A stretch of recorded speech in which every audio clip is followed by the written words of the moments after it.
El Papa Francisco creó en la Basílica de San Pedro del Vaticano a los 17 nuevos cardenales, 13 electores y 4 no electores, que se suman a los miembros del Colegio Cardenalicio en la víspera de la clausura del Jubileo Extraordinario de la Misericordia.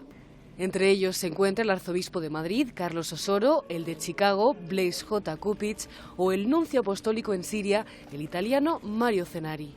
De los 17 nuevos cargos, 13 tendrán derecho a voto en un futuro cónclave para elegir nuevo pontífice. Los 4 restantes no podrán participar en la elección por exceder los 80 años.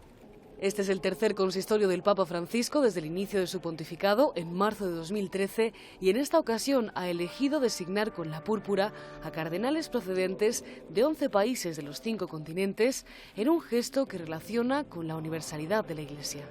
Los nuevos cardenales participarán el domingo en la misa que presidirá el Papa Francisco en la Plaza de San Pedro y que dará por concluido el Año Santo Extraordinario de la Misericordia con el cierre de la Puerta Santa de San Pedro.